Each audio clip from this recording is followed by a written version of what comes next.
முகத்தை புள்ள திருப்பி பாலில் மறக்கடிச்சிருவாங்க.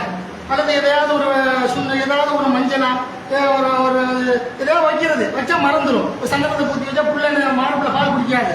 ஒரு விசாரமாக தெரியும். எப்படியாவது பிள்ளைக்கு பாலை மறக்கடிச்சிடலாம். இந்த பலவாக்களுக்கு மறக்கடிக்க முடியுமா? இந்த எம்எல்ஏ எம்பி அது போல பிரதமர் முதலமைச்சர் அது போல நம்ம பழையாசல உள்ள நிர்வாகம் இயக்கம் சங்கம் ட்ரஸ்ட் எக்ஸெட்ரா எக்ஸெட்ரா இவங்களை மறக்கடிக்க முடியுமா? முடியாது. அத்தை எங்க ஊரில் விட்டு குத்துறா நினைச்சு போலீஸ் பாதுகாப்பு அப்படியே நிப்பாட்டுவோம். ராணுவத்தை இறக்கணுமோ இறக்குவாங்க. இந்த 3-4 பள்ளிக்கு எல்லாம் 3-4 பள்ளி இருக்கக்கூடிய இடத்துல 3-4 ஆம்பளை பள்ளி 3 பள்ளி இருக்கும் பொழுது எல்லா போலீஸ் பாதுகாப்பும் மெயினான தலைமை பள்ளிக்கு போட்டாங்க. தலைமை பள்ளிக்கு போட்ட பிறகு அங்க அப்பா அவர் பேரெல்லாம் வேணாம். அவர் வந்து யாரு? அவர் பெரிய வந்து அப்பனுக்கெல்லாம் அப்பா பெரிய தான ஆள். அவரு எல்லா போலீஸ் நிற்கிறான். எல்லாம் என்ன செய்யுது? இனிமே வந்து போலீஸை போட்டாங்க. நான் சாயங்காலம் 4 மணிக்கு கூட்டம் நடக்காது. போலீஸ் குழுவை போன கூட செக் பண்ணி விடுவாங்க. போயிட்டு உடனே திரும்பணுன்ட்டு. ஆனால் என்ன சந்தோஷமா இருந்தாங்க எதிரணியில் உள்ளவங்க. ஆனால் நம்ம முடிச்சிட்டோம்ல. நம்ம என்ன செஞ்சோம்? இன்றைக்கு நம்ம போலீஸை இறக்கி டிஜி பெரிய அளவுக்கு எஸ்பி எல்லாரும் வந்துட்டாங்கல்ல. இனி நடக்கலன்ட்டாங்க. என்ன இனிமேல் இந்த தலைவர் பதவி நடக்கல, ஊர் கூட்டம் கூடலன்ட்டு பார்த்தா மறுநாள் நோட்டீஸ் அடிக்கலாம். பயங்கரமான இருந்தாரு பெரிய வில்ல. அந்த மாதிரி ஊருக்கு நல்லது பண்ணியிருக்கிறாரு. விநாயகர் சதுர்த்தி நிப்பாட்டினவரெல்லாம் அவர் தான்.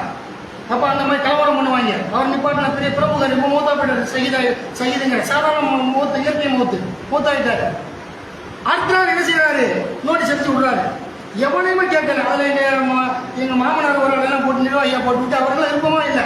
போட்டு பேரை போட்டு என்ன செய்யறாரு? இந்த தெற்கு ஜமாத்துக்கு 3 பள்ளியாசல் இருக்கிறது. நாங்கள் இந்த குளத்து பள்ளியில் ஜாமியா பள்ளியில வைத்து நாங்கள் நிர்வாக கூட்டம் நடந்தோம். கூட்டமும் நடக்கல. வீட்டில் உட்காந்து 10 பேர் நிர்வாகிகளை வச்சு நோட்டீஸ் அடிச்சு விட்டாங்கன்னா இப்படிப்பட்ட ஆளா இருப்பார் அவரு. அப்ப அட்டாக் கமிட்டின்னு போட்டு விட்டாங்க இவங்க. அப்ப முழிக்கிறாங்க. என்னடா இப்படி ஒரு ஆளை பார்க்கவோ இல்லையா? போலீஸ் படைசூழல் நிற்கிது. எங்களுக்கு 3 பள்ளி இருக்குது. ஒரு பள்ளியில நாங்க வந்து நிர்வாக கூட்டம் நடத்தணும். நீ எங்கடா போலீஸை போட்டீங்க? தலைமை பள்ளிக்கு. பாக்கி 2 பள்ளி போலீஸை போட்டியா? அங்க வச்சு நடத்தணும்னு நோட்டீஸ் விட்டாருங்க. இவர் தலைவர் செயலாளர் செக்ரட்டரி எப்படி கிரிமினலா இருக்கிறான்னு பாருங்க. இந்த பதவி வெறி என்பது பதவி வெறி என்பது மனுஷனை அழிச்சு நாசமாக்கிறோம். நபிகள் நாயகம் ஸல்லல்லாஹு அலைஹி வஸல்லம் அதை எச்சரிக்கிறாங்க. கவனமா இருக்கணும். உங்களுக்கு கொடுக்கப்பட்ட பொறுப்புகள் சாதாரணமா இருக்கக்கூடாது. அல்லாஹ்வுடைய தூதர் நமக்கு என்ன சொன்னாங்க? பொறுப்பா வந்து நெருப்பு மாதிரி பார்க்கணும். அல்லாஹ்வுடைய தூதர் நமக்கு சொன்னதை அப்படி எச்சரிக்கிறாங்க. அதனால் மறுமையினால் மாட்டிடக்கூடாது என்பதற்காக நபிகள் நாயகம் ஸல்லல்லாஹு அலைஹி வஸல்லம் நமக்கு சொன்ன பல்வேறு ஹதீஸ்களை நம்ம பார்க்க முடிகிறதா இல்லையா? ரசூலுல்லாஹ் சொல்றாங்க வந்துகிட்டு ஒவ்வொருவரும் பொறுப்பாளி. அந்த பொறுப்பு பற்றி மறுமை நாள் விசாரிக்கப்படுவீர்கள். எப்படி சொல்றாங்க? அப்ப அல்லாஹ்வுடைய தூதர் சொல்றாங்க வந்துகிட்டு அந்த அரபி வாசகம் என்ன அப்படின்னு கேட்டா ரசூலுல்லாஹ் சொல்றாங்க அலா குல்லுகும் ராயின் வக்குல்லுக்கும் மஸ்ஊலுன் அன் ரஇயத்திஹி. நபிகள் நாயகம் ஸல்லல்லாஹு அலைஹி வஸல்லம் அவர்கள் சொன்னார்கள் வந்துகிட்டு உங்கள ஒவ்வொருவரும் பொறுப்பாளி. அந்தந்த பொறுப்பு பற்றி மறுமை நாள் விசாரிக்கப்படுவீர்கள் என்று சொல்லிட்டு அல்லாஹ்வுடைய தூதர் சொன்னாங்க. நினைவில் கொள்க அல்லாஹ்வுடைய தூதர் சொன்னார்கள் ஒரு ஆட்சியாளன் தன்னுடைய குடிமக்கள் பற்றி விசாரிக்கப்படுவான் மறுமை நாள்ல. நீ ஆட்சியாளனா இருந்தே இல்ல, மக்களுக்கு நல்லது பண்ணியா, மக்கள் தேவை பூர்த்தி செஞ்சியா, அல்லது நீ ஊரடிச்சு உலையில போட்டு காசு பணத்தை சேகரிச்சியா, லஞ்சம் வாங்கினியா, இப்படின்னு அல்லாஹ் விசாரிக்குமான். ஒவ்வொருவரும் பொறுப்பாளி. அந்தந்த பொறுப்பு பற்றி மறுமையில் விசாரிக்கப்படுகிறீர்கள் என்று நபிகள் நாயகம் ஸல்லல்லாஹு அலைஹி வஸல்லம் சொன்னாங்களா இல்லையா? ரசூலுல்லாஹ் சொன்னாங்க. அதுபோல் அல்லாஹ்வுடைய மேலும் சொன்னார்கள் ரசூலுல்லாஹ் சொன்னா அல்லதி அலன்னாசி ராயின் வஹுவ மஸ்ஊலுன் அன் ரஇயத்தி வர்ரஜுலு ராயின் அலா அஹ்லி பைத்திஹி வஹுவ மஸ்ஊலுன் அன் ரஇயத்தி. ஒரு மனிதன் குடும்பத்துக்கு பொறுப்பாளி. அவனால விசாரிப்பான்.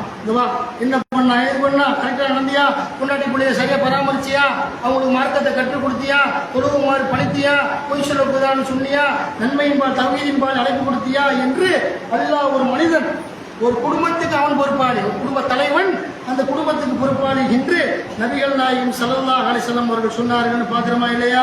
வல் மர்அத்து ராயியத்துன் அலா அஹ்லி பைத்தி ஜௌஜியா வலதிஹி வஹிய மஸ்ஊலத்துன் அன்ஹும். ஒரு பெண், ஒரு மனைவி, ஜௌஜத், ஒரு மனைவிமார்கள், அவருடைய பொண்டாட்டிகள், அவருடைய மனைவிமார்கள் அந்தந்த குடும்பத்துக்கு பொறுப்பாளி. அவங்க பெற்ற குழந்தைகள் அந்த சம்பந்தமான முறையில் விசாரிக்கப்படுவாள் ரசூலுல்லாஹ் சொல்றாங்க. வலதிகி வகிய மசூலத்தில் அணுகும். அந்த பெத்த ஆம்பளை பிள்ளை பொம்பளை பிள்ளை எல்லாம் பொறுப்பு. அந்த ஆம்பளை பிள்ளை ஒரு பார்வை பார்க்கறது, காசு பணத்தை கொடுக்குறது, பொம்பளை பிள்ளை சித்திரவதைப்படுத்துறது எல்லாம் விசாரிக்கப்படுவீர்கள். எல்லாம் நீதியாக நடக்கணும், நீதி செலுத்தணும், விசாரிக்கப்படுவீர்கள் ரசூலா சொல்றாங்க. அப்படி ரசூலுல்லாஹி சொன்னாங்களா இல்லையா? இப்படி அது போல மேலும் சொன்னார்கள், அப்துல் ரஜுலி ராயின் அலா மாலின் சையிதிஹி வஹுவ மஸ்ஊலுன் அன்ஹு. ஒரு எஜமானுடைய பொருளாதாரத்துக்கு ஒரு பணியார் அவன் பொறுப்பாளி. நபிகள் நாயகம் ஸல்லல்லாஹு அலைஹி சொல்றாங்க, ஒரு பணியார் இருக்கிறான், அவன் கடைக்கு முதல் போட்டிருக்கிறான் முதலாளி, அதற்கு நீ தான் பொறுப்பாளி. கரெக்டாக நடந்தீங்களா? அவர் இருக்கும்போது ஒரு வேலை பண்ணுறது, இல்லாத முதலாளி இல்லாதப்ப இன்னும் வேற விதமாக நடக்கிறது. அப்படியா? அப்படி அந்த மாதிரி இல்லாமல் கரெக்டாக அல்லாஹ்வுக்கு பதில் வேலை பார்த்தீங்களா? இன்று அந்த ஒரு முதலாளியினுடைய சொத்துக்கு அந்த வியாபாரத்தை முதல் போட்டானே அதற்கு தொழிலாளி பொறுப்பாளி என்று நபிகள் நாயகம் சொல்லிவிட்டு சொன்னார்கள். அலாஃப குல்லுக்கும் ராயினோ குல்லுக்கும் மஸ்ஊலுன் அன் ரஅயத்திஹி.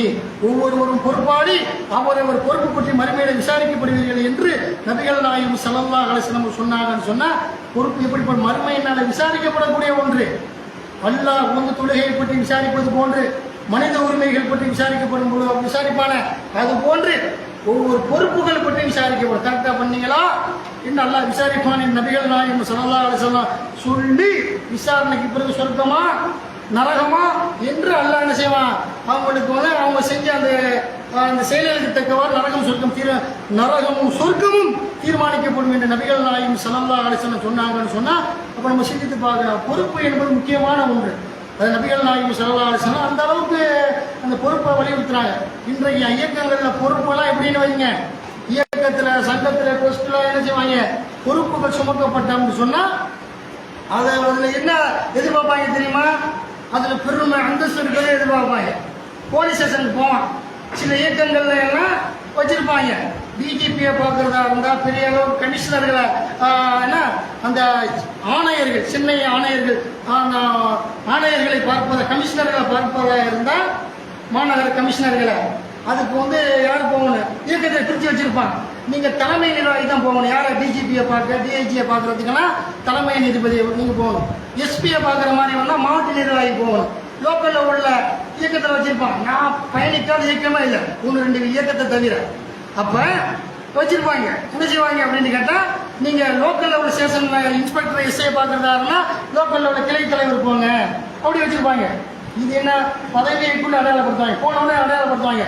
சார் எங்க மாநிலத்தில் வந்திருக்கிறார் சார், டிஜிபி ஆபீஸ்ல உட்காந்துக்கிட்டு 10 பேர் 4 பேர் உள்ள போவாங்க, 5 பேர் வர சொல்லுவாங்க. உள்ளங்க 5 பேர் போனா, சார் எங்களோட மாநில தலைவர் இந்த இயக்கத்தில் அப்படின்னு இப்படி தன்னை அறிமுகப்படுத்துவதற்காக பதவியா எவ்வளவு இருக்கிறாங்க. அப்ப தேவைக்கு அறிமுகப்படுத்த வேண்டிய இடத்துல அறிமுகப்படுத்த ஆகணும்.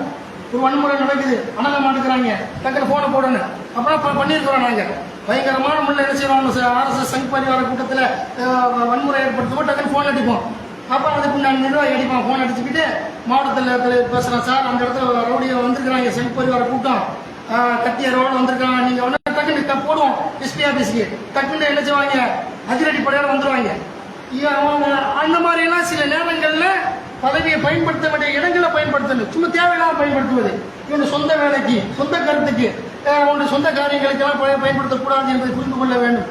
பதவி என்பது அது ஒரு முக்கிய ரசூலுல்லாஹி சொன்னாங்க, அது நெருப்புமாறு அதை கண்ணு கருத்துமா நம்ம கையாளாத வரை மறுமை வாழ்வு சீர்ந்து சின்னாபின்னமா போயிடும். ரசூலுல்லாஹி அபூதருக்கு சொன்ன மாதிரி அதை கண்ணும் கருத்தம் நீ இது பண்ணுவீங்களா அப்படின்னு ரசூலுல்லாஹி சொன்னாங்கன்னு சொன்னா பார்க்கிறோம். அது போல அல்லாஹ் திருமறை குர்ஆன்ல நமக்கு என்ன சொல்றான், ரசூலுல்லாஹி நபிகள் நாயகம் ஸல்லல்லாஹு அலைஹி வஸல்லம் அவர்கள் நமக்கு சொல்றாங்க. அல்லாஹ்வுடைய தூதர் என்ன சொல்றாங்க அப்படின்னு கேட்டா, பொதுவாக இவங்களுடைய வழிபாடு மக்காவோட எப்படி வழிபாடு நடத்துறாங்க அல்லாஹ் குர்ஆன்ல சொல்றான் பாருங்களேன். அல்லாஹ் திருமறை குர்ஆன்ல நமக்கு சொல்லி காட்டுகிறான். 8வது அத்தியாயம் 34வது வசனம், வமாலஹும் அல்லாஹ் யுஅதிபஹுமுல்லாஹு வஹும் யசுத்தூன அனில் மஸ்ஜிதில் ஹராமி வமா கான அவுலியாஹு இன் அவுலியாஹு இல்லல் முத்தகூன வலாக்கின் அக்தரஹும் லா யஅலமூன். 8:34 அல்லாஹ் சொல்கிறான், மஸ்ஜிதுல் ஹராமுக்கு